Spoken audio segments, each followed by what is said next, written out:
Good morning, everybody. Scott Maple here, your Medicare Samurai. Hope you all had a great evening. Nice brisk day out here, a little breeze. Kind of not quite on the beach. You might be able to see it behind me, but I'm kind of hiding behind the wall so you don't get too much wind noise. Going to make this one short, but a couple things. If you saw my video yesterday, you know I was at Foxborough for training. That was United Healthcare. Last week I was with Fallon and Milton.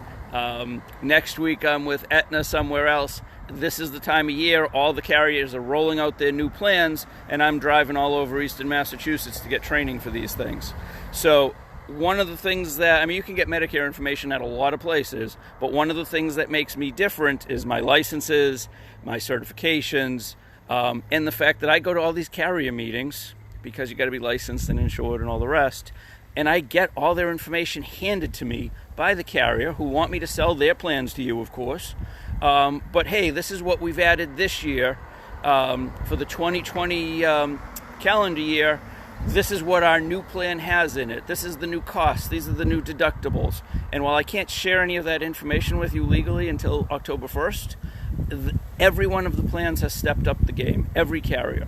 So, and again, carrier agnostic. I don't care what carrier you take. I get paid the same no matter what. CMS, the Medicare Center for Medicare, Medicare S, I can't remember the S. They dictate how much a carrier can pay an agent. So it's not that one carrier pays me any more than anyone else. Medicare tells them how much they can pay me. And every carrier has to comply, so every carrier pays the exact amount, the same amount, and I have no preference on what carrier you pick because it really doesn't make any difference to me. A couple other things I wanted to mention. There's apparently something trending on Twitter like Millennial retirement, and it ties in nicely with the post I did a little while ago about RMDs, required minimum distributions. If you have a qualified plan, so a 401k, a 403b, an IRA, etc., you have delayed paying your taxes. So you have a debt on that plan to the IRS that is inescapable. If you die, they get it. If you take the money out, they get it. If you don't take the money out, they get it. They will get their money, trust me. And that's one of the reasons why I'm very skeptical of qualified plans, because you've incurred a debt to the IRS that you don't pay until retirement, where then everyone wants to be debt-free. So it's illogical. It doesn't... It's contrary to what everyone tells me they want in retirement, to be debt-free. They're not debt-free. They owe the IRS. And for the millennial retirement thing that's trending, feel free to send them to me. I would be happy to teach them alternative ways, whether they like it or not, whether they believe it or not. I can show them ways to save for retirement that do not involve qualified plans.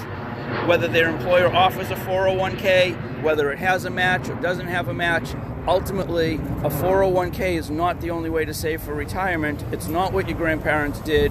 These things are not even plans, they're tax codes, and they came out 40 years ago. So for my daughter's generation, they've never lived in a world that didn't have a 401k, but a 401k is just a tax code, 401 paragraph K.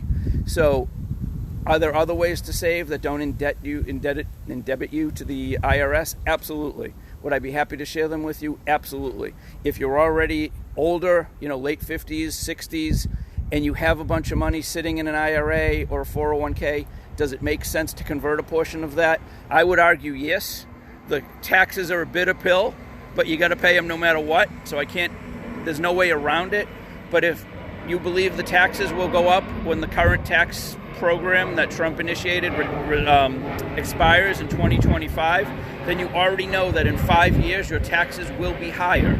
If you take out, let's say you take half of your asset, take 20% out over the next 5 years so you don't have a huge bump, you've at least moved 50% of that asset to something that will never be taxed again, so it can grow tax-free, it can be inherited tax-free, and you've eliminated the risk that the taxes will indeed rise when this tax rate that we currently have expires in 2025. That's it for today. I went long. Have a great day, everybody. Feel free to reach out with questions or comments, and like my Facebook page, Senior Benefits Boston. Have a great day, everyone. Thank you for listening and watching, and I appreciate it. Thanks.